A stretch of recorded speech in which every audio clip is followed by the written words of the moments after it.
Welcome to SVG-TV News for Tuesday, October 13th, 2015. I'm Lauren Fraser with the details.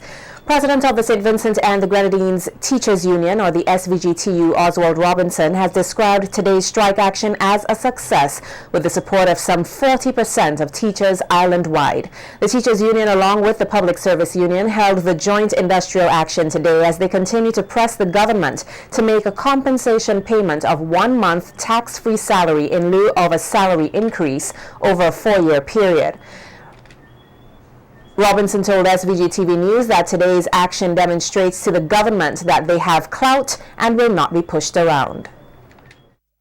To use this opportunity to commend the teachers of St. Vincent and the Grenadines, especially those who went out to show to the government of St. Vincent and the Grenadines that we are serious. The Prime Minister gave the challenge. I will talk to you when you all are serious. So we have demonstrated that we are serious. The preliminary count is 40% of teachers off the job.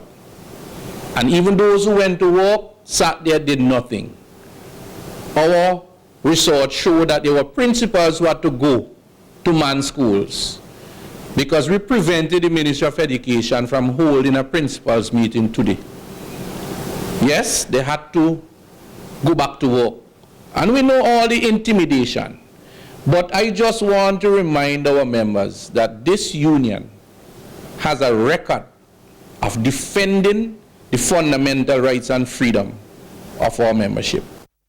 Robinson further expressed gratitude to the parents for showing their solidarity with the unions by keeping their children away from school for the day. He also reiterated that teachers have freedom of association and that the scare tactics used by some in authority did not work. Intimidation did not work. We know that there's some people who use the scapegoat of their religion to say why they went to work. And you saw them dress up in colors which are not sober. The Civil Service regulation speaks about that. Okay? But freedom of expression, how you want to dress, is also a fundamental right. Okay? So the point of the matter, we have created an impact. The ministry had to cancel the principal meeting. There were schools that had to close by half day. I want to thank the parents for rallying with the teachers union. It clearly shows that you knew the true value of teachers and teaching. And we want to thank you so much for your support. As for the lessons learned from today's strike action, the Teachers Union president says he now has a clearer idea of who can be trusted and who has backbone. We have emerged from this struggle stronger. I have more confident. I am more aware of who I'm working with and the environment. People would tell you, I am going to strike, and the last minute somebody scare them and they go to work, and you think that you're doing Oswald Robinson something. It's the teachers union. The union is much more bigger than the leader or any of the executive officers. So I hope that the authorities really got the message, and we will continue to strategize when we regroup with the Public Service Union. We have several strategies at our disposal. The solidarity throughout the region has been tremendous. Prime Minister Dr. Ralph Gonsalves is calling the strike action by the teachers a failure. It was a monumental failure. If you all want to find out how few teachers stayed away, ask the people who are around, or go to the police who would obviously have been doing the monitoring. Because you wouldn't be able to monitor all 100 educational institutions. You don't have the resources to do it. Only the police would have the resources to do that. So I invite you to do that. I'm telling you on the information that I have received thus far. It's a monumental failure. Dr. Gonsalves further explained that this move by the union will topple its membership. And what I had feared is that they will weaken their union because a lot of teachers are saying they're going to hand in their resignation from the teachers union and ask for the deductions not to be taken from their salaries. You go around the public service. There, you see the public service functioning as per usual. I haven't spoken to the permanent secretary in the Ministry of Health. I understand only 2 persons are absent in the whole ministry. I suspect Boucher is one. And if you have somebody else, they probably not striking, they probably have some other matter which they have to deal with. It was a failure. And everybody knew it was a failure. Because the country realizes that what they're asking in the circumstances does not accord with reason from the standpoint of the ability to pay.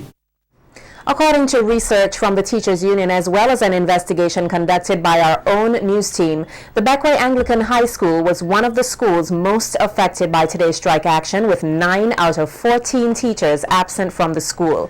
At the Carapan Secondary School, 8 out of 25 teachers did not show up for class, while at the Union Island Secondary School, 9 out of 18 teachers were absent.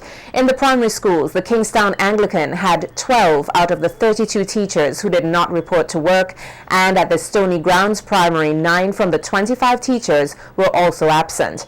At the New Grounds Primary, 8 out of 18 teachers were not in the classrooms. At the Oria Government School, 6 out of 14 teachers did not show up for class, and other schools such as the Gomez Methodist had 4 out of 11 teachers not in attendance. There were reports that few schools were closed for half day and some low student turnout, such as the Cattell's government, with a little less than half of the school population being in attendance. Reports are that the CW Prescott had one of the lowest student turnouts, with some 64% of students absent. One outspoken principal, Venda Smith, however, believes that the industrial action was poorly planned and not effective.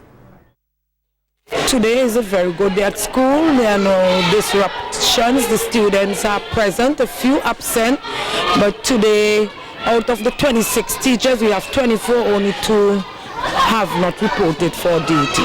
And still that does not affect our workflow. We are doing well and working very hard as usual. The president was misguided.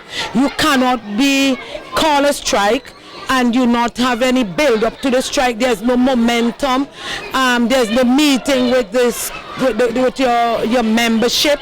There was not even a general meeting going about from branch to branch that will not give you a mandate to have a strike. And what should have stopped in there?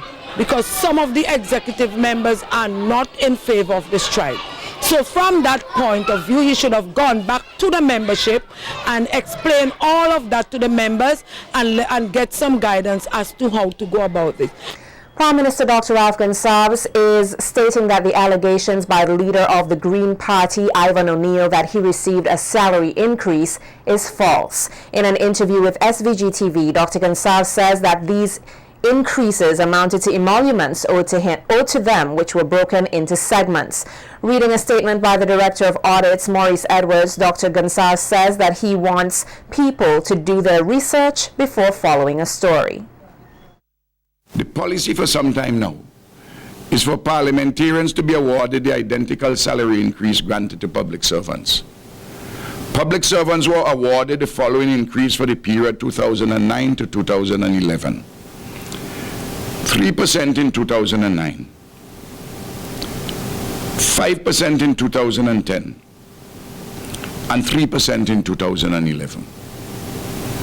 The amounts shown for personal emoluments in the 2010 estimates included the 3% for 2009 only. There was a general provision for salary increase under the various account heads. The amounts shown for personal emoluments in the 2015 estimates include the salary increase for all 3 years compounded. Hence, the 2015 salaries for all positions is 8.15% higher than the 2010 position, which is simply the addition of the 5% for 2010 and the 3% for 2011 compounded. And those who understand basic maths would understand that. There was no increase granted to cabinet members beyond this general salary increase for all public servants. All you had to do is ask Mr. Edwards, he would have given you this. He's the Director General of Finance and Planning, but no, you got 12, got you. You all haven't learned? My tongue is sharper now because the election season is on. The leader of this country reported that the opposition leader also received an increase in salary similar to his at 37%. What are the facts in relation to the movement of salaries of the office of the Prime Minister, the office of the leader of the opposition between 2001 and now? In 2001, the annual salary of the Prime Minister was $105,228. By 2015, it was $144,669. Those are the normal increases which everybody got, amounting to 37%. The leader of the opposition, $66,952 in 2001. In 2015, $94,790. Similar percentage increase as the Prime Minister. Opposition Member of Parliament for the Northern Grenadines, Dr. Godwin Friday, is calling the ruling Unity Labour Party rotten. Speaking at an NDP rally in Beckway on Sunday, Dr. Friday made the analogy of an old almond tree in the community that had to be removed because it had disintegrated. He says so too has the ULP, which is like a tree that no longer bears good fruits. Boy, there was an old almond tree there that was there probably 100 years before I was born. A couple of months ago, because it was rotten in the core and the inside, they had to cut it down. This was a treasured icon of our community here in Beckway, and we had to cut it down. If we had to cut that almond tree down because it was rotten inside, and we loved it so much, how much easier would it be to replace a rotten administration that is rotten to its core?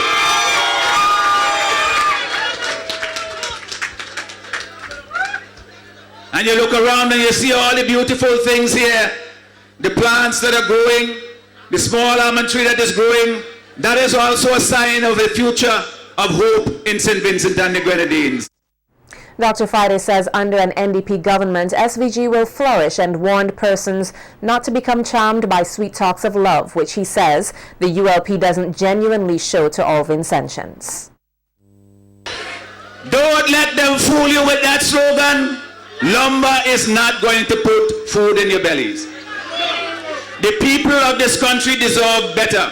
In my own constituency, I have seen the standard of living of our people go down and down. We have seen the roads, our infrastructure deteriorate.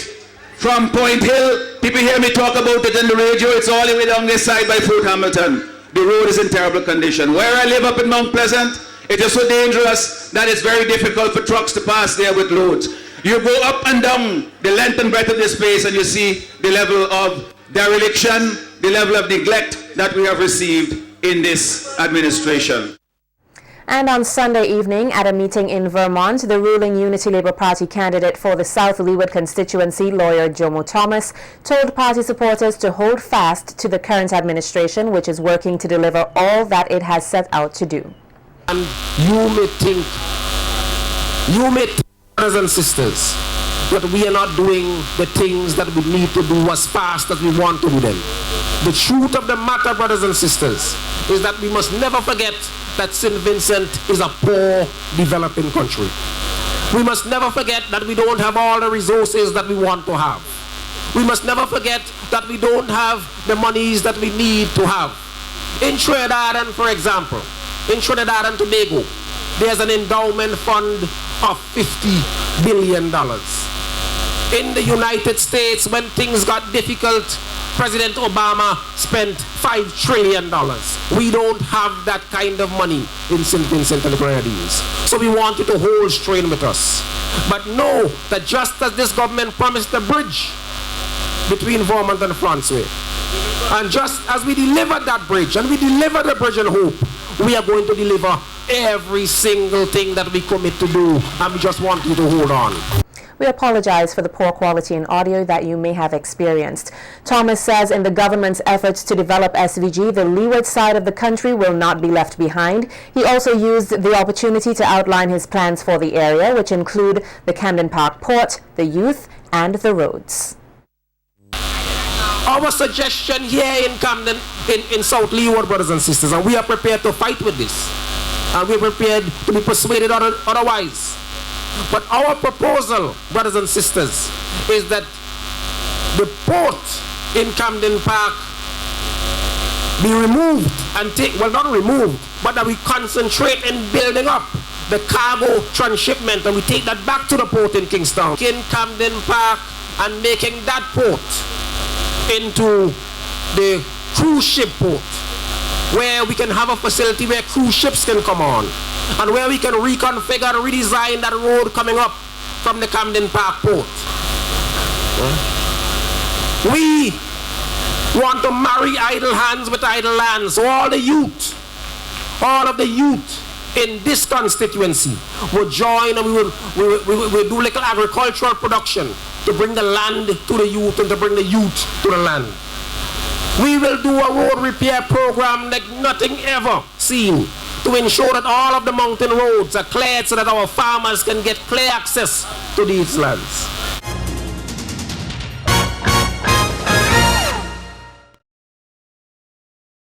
In more local news, the fuel surcharge rate on electricity bills in St. Vincent and the Grenadines has plunged by 48% in the last 13 months, falling from 52.05 cents per unit in October of 2014 to 27.16 cents per unit in October this year.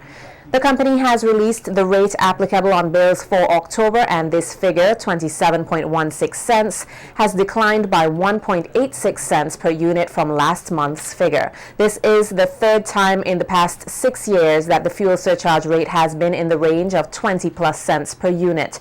Over the past year, the fuel surcharge on Vinlec's electricity bills has been on the decline, which according to the company is primarily because of the downward trend in fuel prices on the international market. It says with the decreasing fuel prices, the savings have been passed on to its customers, who have generally seen lower electricity bills. This decrease in the fuel surcharge rate comes despite of the fact that hydro production has remained below average over the past months. In addition, one of the company's 3 hydro stations has been out of operation since November 2013. Social protection must be able to contribute more to agricultural productivity in order to stimulate local economic development while building resilience to encourage sustainable natural resource usage and promote social inclusion. That's according to Cornelius Richards, chairman of the World Food Day Committee, who was speaking at a symposium hosted here yesterday, organized by the Ministries of Agriculture and Health at the Methodist Church Hall.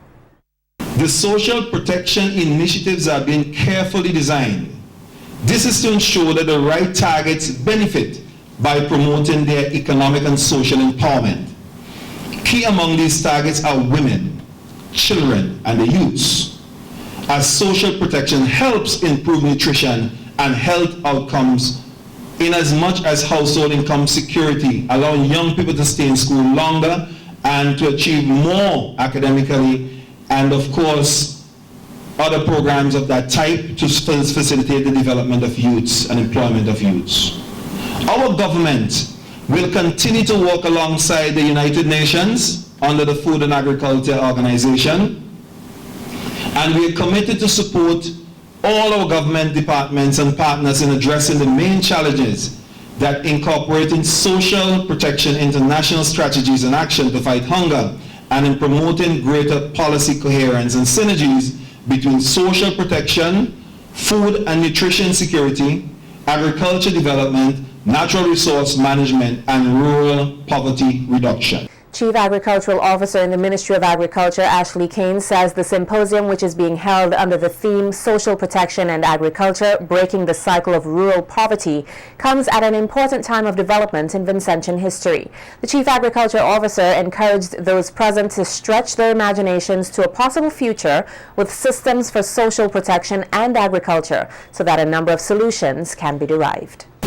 So it is therefore quite timely and interesting that we as a country and as an agricultural sector and as agricultural interest focus some attention and begin a conversation on this question of social protection and agriculture.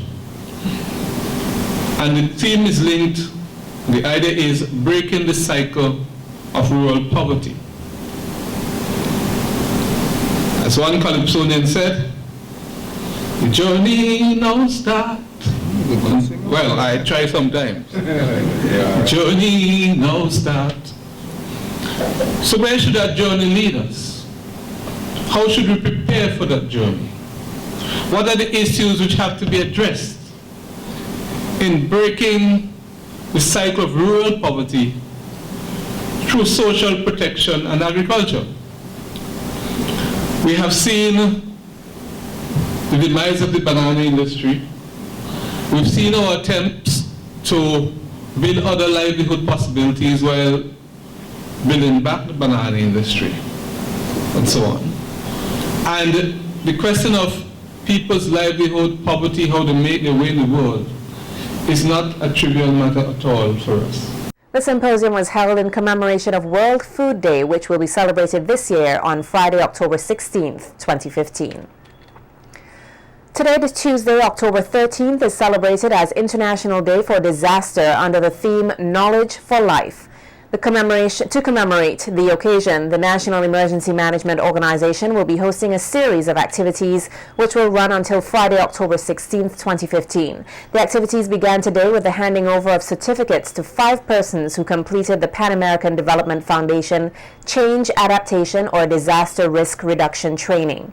The training took place from November last year to June of this year in the communities of Georgetown, Spring Village, and Beckway. Participants were not only trained in climate change and adaptation, but also in areas such as first aid, fire safety, and GPS hazard mapping. Other activities in commemoration of International Day for Disaster includes a daily public awareness quiz on radio, in which participants could receive a series of prizes, a 20-minute televised feature by the Agency for Public Information from 8 p.m. tonight, which will feature persons from Chateaubelair and Fancy as they share their knowledge in relation to the weather systems and disasters. Activities will conclude during the Independence Week with a video competition hosted by the Ministry of Education, where students present how traditional, indigenous, and modern science assists in strengthening the individual and society's resilience to disasters. Dance is one of the more significant aspects of Vincentian heritage and must be preserved. That is according to the chairman of the National Culture Foundation, Marlon Stevenson, who was speaking at the 2015 National Dance Showcase on Saturday at the Peace Memorial Hall. The event saw the participation of a number of schools and social-based dance groups. Stevenson took the opportunity to encourage persons present to continue to give their support to the National Culture Foundation in their efforts to preserve Vincentian culture through the art form. We are more or less responsible for the development of our intangible cultural heritage, development and fostering of our intangible cultural heritage. And of course, dance is one of the most significant of our intangible cultural heritage. And that's why we are here tonight collaborating with the Department of Culture in this dance showcase. I want to say thank you very much for turning out.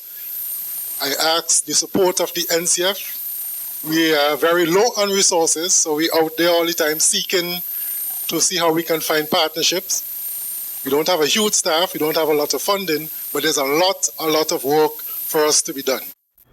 Chief Cultural Officer in the Ministry of Tourism, Anthony Tibbles, in his remarks, acknowledged the need for a modern facility for hosting events of the performing arts. He further expressed his gratitude to the persons who work to keep the performing arts alive in SVG. We do need more space for the performing arts. But it is a very, very expensive exercise. Additionally, I heard the MC ask for the people who are dancing, who are sitting in the audience, to come downstairs and come backstage. It reflects the fact that our performers are not yet at the next level, the place where they need to be. I want to thank all the parents and all the dancers for their continued efforts, their continued work in the arts, and we will do what we can to support. Thank you very much. The performances were well received by the audience. Here's a look at some of what was presented on Saturday night.